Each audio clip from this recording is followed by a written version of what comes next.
This is Covering the Spread, part of the FanDuel Podcast Network.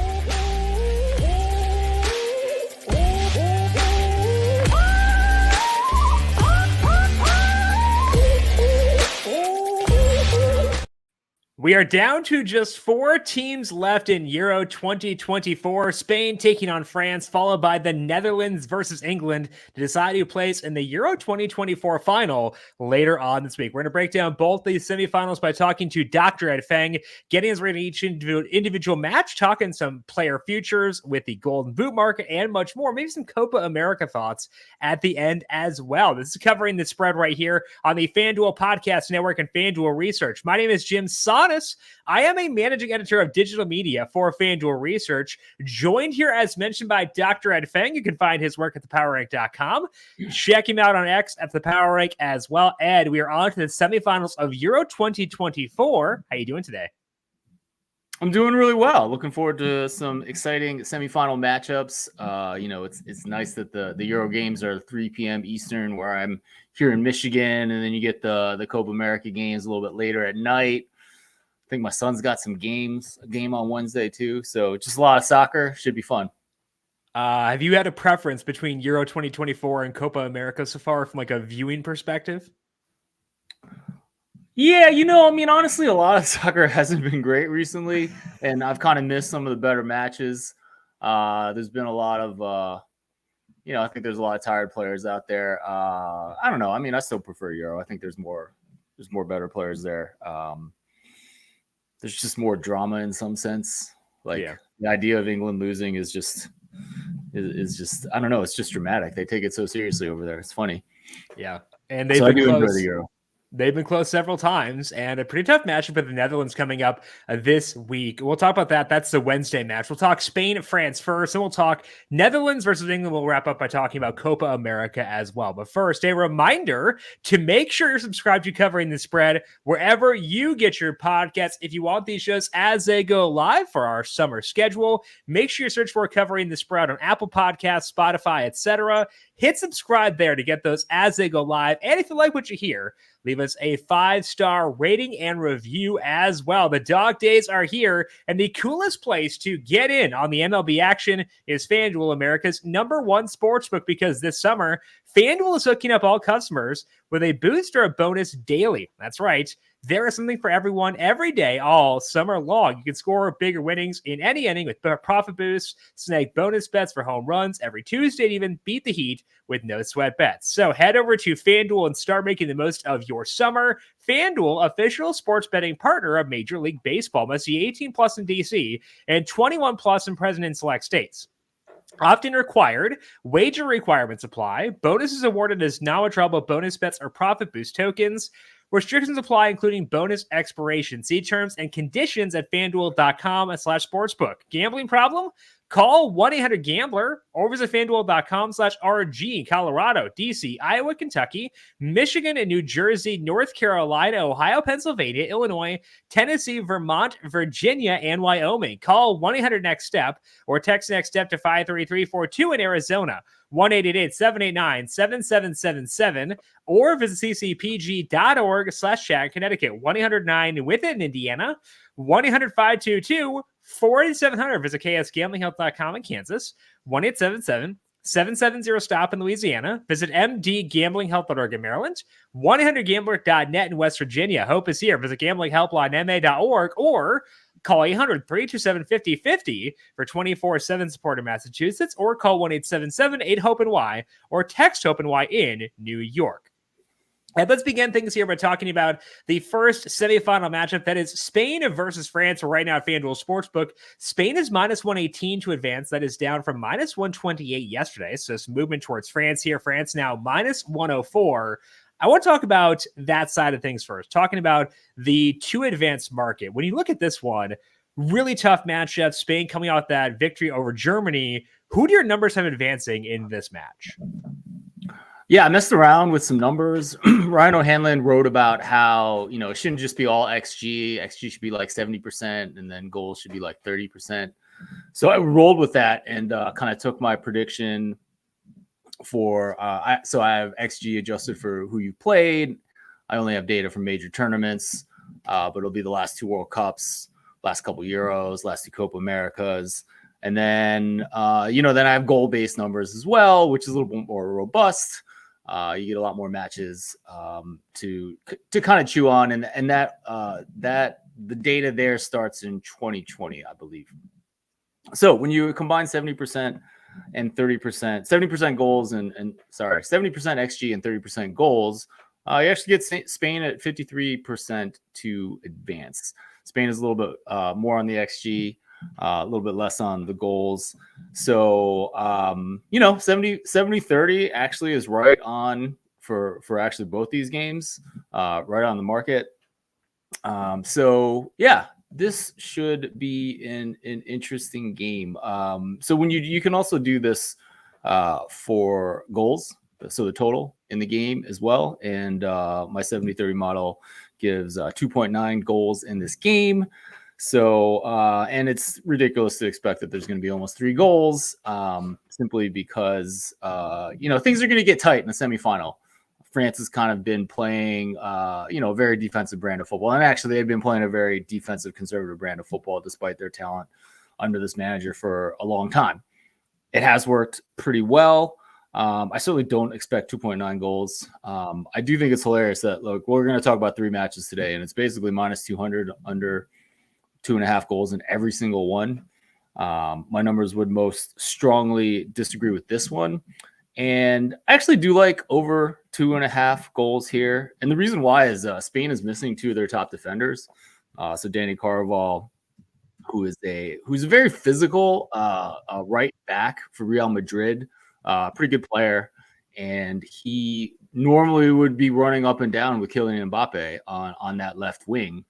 I don't really know much about this novice guy that is probably going to play. Carvalho got a red card at the end of the Germany match, so he's not there. And then one of their center backs, Le Normand, who plays for Spain, not France, in this game, despite his name, he is also out as well. So, as conservative as the French are, maybe they changed the strategy a little bit. I do like over 2.5 goals, and I would take a swing at Mbappe plus 220 anytime goal scorer as well. So you mentioned the XG blend, and I kind of want to talk about that, because we had talked last week about how you could go with the blended model between the XG model and the regular goal model. You mentioned that you read a piece saying 70-30 in favor of XG. Is that because do you want to factor in the actual goal scoring as a result of the way it measures like ability to finish, or what was the rationale in that piece for weighing in 30% the actual results of the goals? Yeah, I don't know exactly how they came up with 70%, but I think when you think about it, like, you should include both in there. I think there's important data in both XG, and that's probably going to be a better future predictor of goals. But I also think there is a little bit of value in goals as well. And I think the simplest example is, like, if you have a team with Leo Messi, who has scored, I think 30% more goals over his career than XG has suggested, then, they're probably going to score more goals than the XG expects. XG, just let's review real quick. Like, XG is a measure. It's basically the sum of the probability of each shot taken by a team. It's certainly not a perfect measure. But the thing that we want to point out here is that, if someone strikes it from, it depends on if you hit it with your foot, if you hit it with your head. But if someone strikes it with your foot, XG assumes the same thing for Messi versus whatever center forward the U.S. is putting out there right now. And so that's clearly maybe not the best assumption. I think a lot of your other superstar scorers in the world have pretty consistently outdone their XG. You look at it, if you look at a team like Man City that has a lot of a lot of guys that can finish, like, there's definitely some value in looking at goals as well. Okay, so that leads Ed to over 2.5 goals plus 160 for Spain versus France. No value in the money line, with Spain being 53% for him, but then also some interest in Kylian Mbappe to potentially score during this match. That is plus 230 for the Mbappe goal over at FanDuel Sportsbook in this one. Let's talk about the second semifinal for Euro 2024. That is the Netherlands taking on England. And right now at FanDuel Sportsbook, England is a favorite. They are plus or minus 138 to advance, whereas the Netherlands is plus 112. And we talked last weekend about England's inability to finish, and that could come to play with the XG model as well. That continued as they needed penalties to defeat Switzerland. So what's your read on the money line in this game? Yeah, the blended model has England at 57.2%, which again is pretty much on the market. It's not that England has not finished. It's that England hasn't really created opportunities. Bukayo Saka scored against Switzerland on, a shot from the top of the box that he had a little bit of room on. England just has not been creating a lot of scoring opportunities for whatever reason. And, an interesting thing to note, like every team that had more XG in the quarterfinals in Euro ended up losing. So it, that's not something that we expect to head on moving forward. But Switzerland was absolutely the better team. And Turkey was actually better than the Netherlands, which is why I'm still, even though it didn't work out, like I like taking Turkey plus 290 to advance, especially when you consider that Netherlands scored on an own goal to put them up 2-1, which was the final result. So the blended model also has 2.5 goals for this match. Again, if you look at I think it's also minus 200 to go under. I do not see any value here simply because England hasn't created those opportunities. I simply also think the Dutch are not. It's just not a talented team from a goal scoring perspective. I think they're actually pretty overrated. So I'm not as interested in the over 2.5 number. I think this is going to be, a grinded out kind of affair. And we'll see. England's really been outplayed the last couple matches, and so can they do it again? We'll see.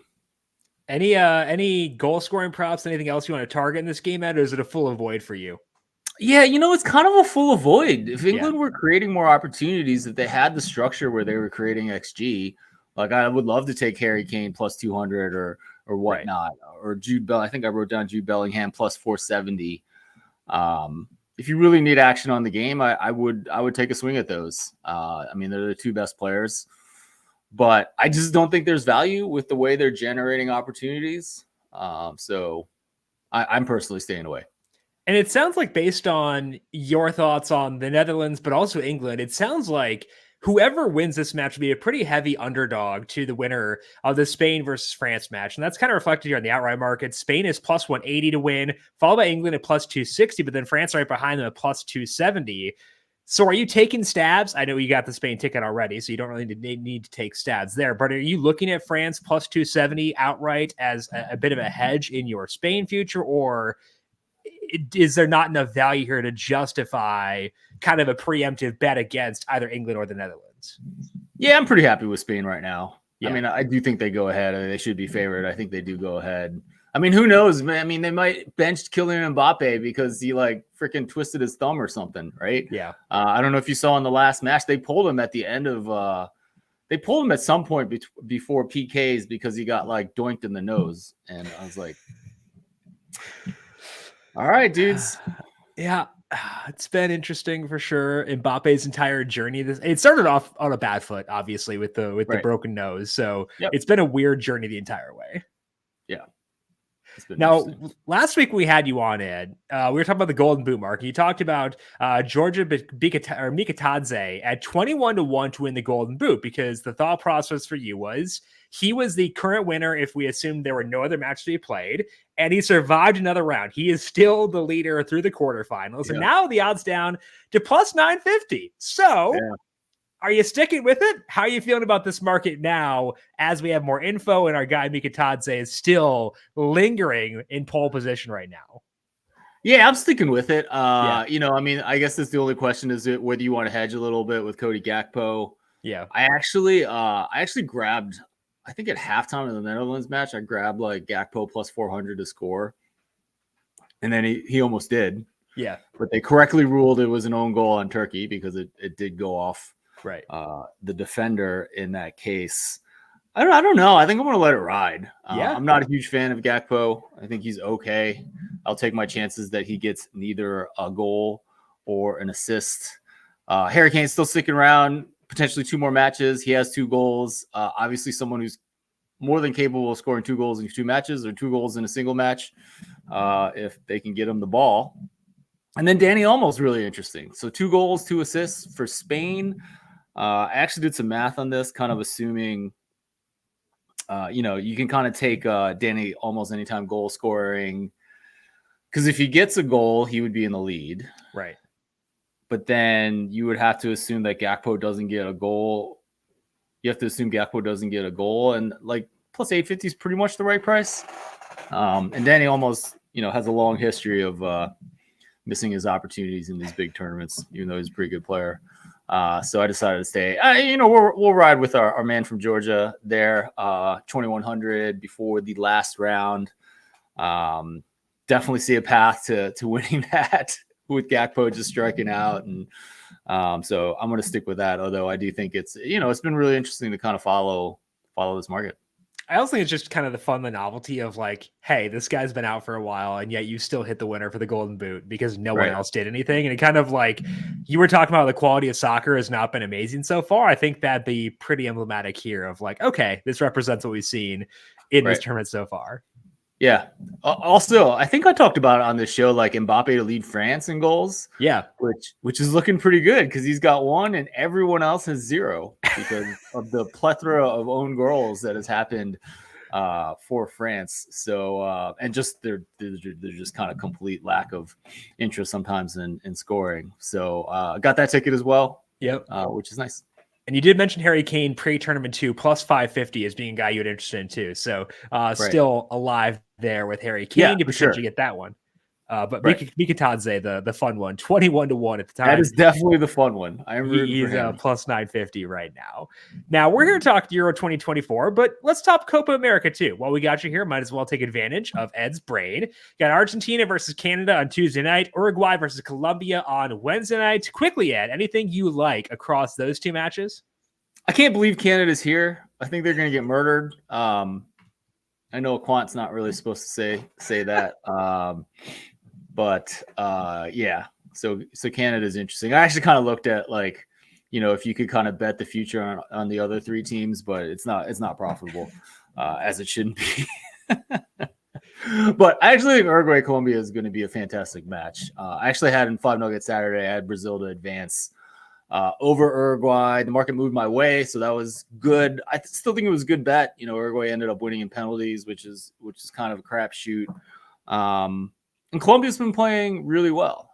They rightly, I forget what the final score was against Panama, but I kind of feel the same way about Argentina versus Canada as I felt about Colombia versus Panama on Saturday.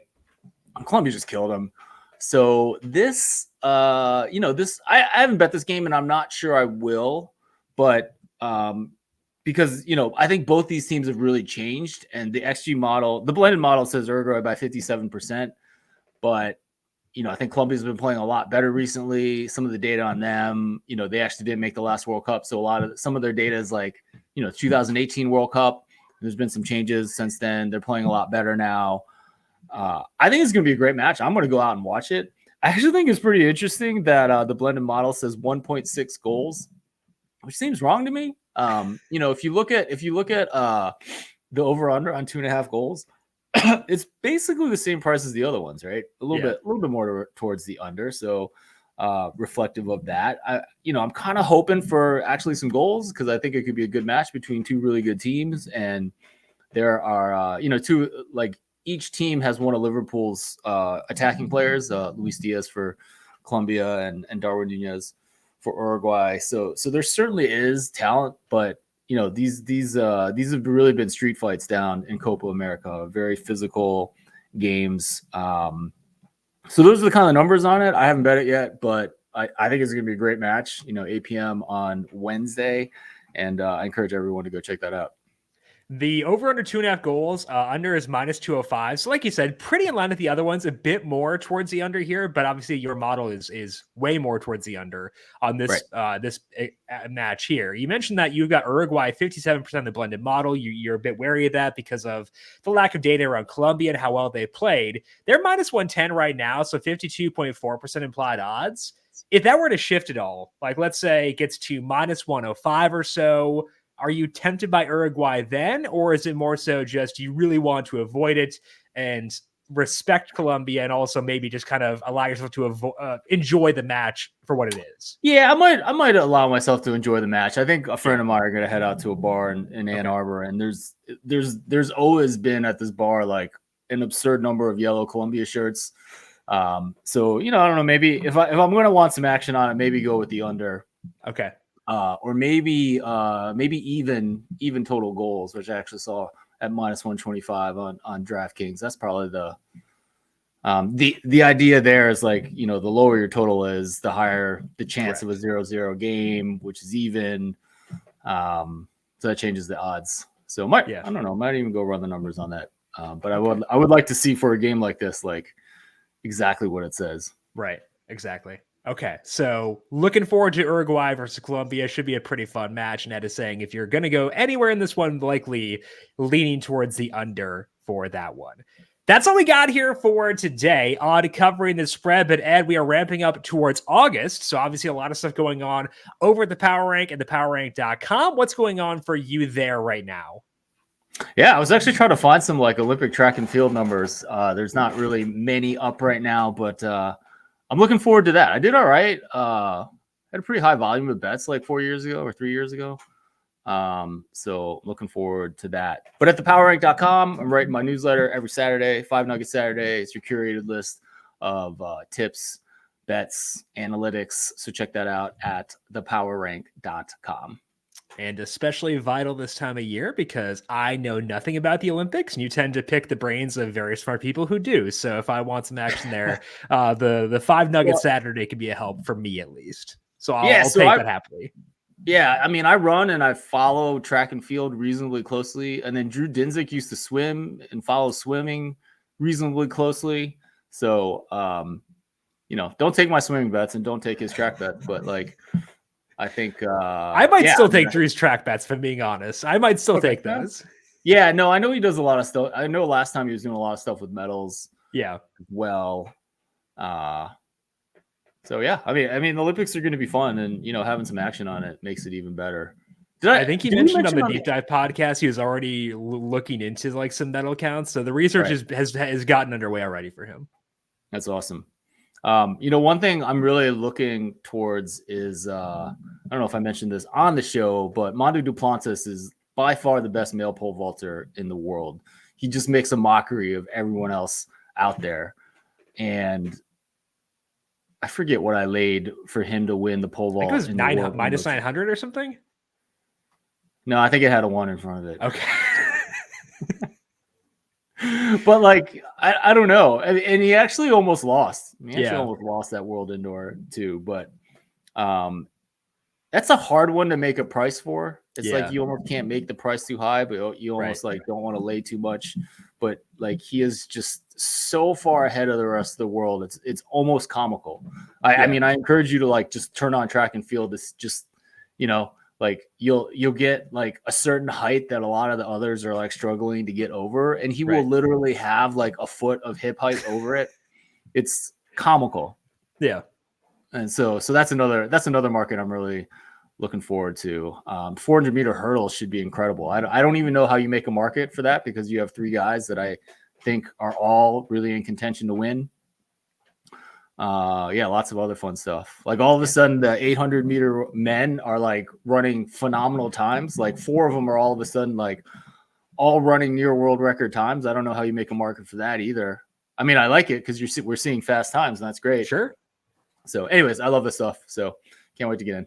And if you want some insights on that, again, thepowerrank.com to sign up for 5 Nugget Saturday. Also find Ed on X at the Power Rank and check out the podcast as well, the Football Analytics Show. I am on X at Jim Sonis. You can find FanDuel Research on X at FanDuel Research. I want to thank you all for tuning in for today.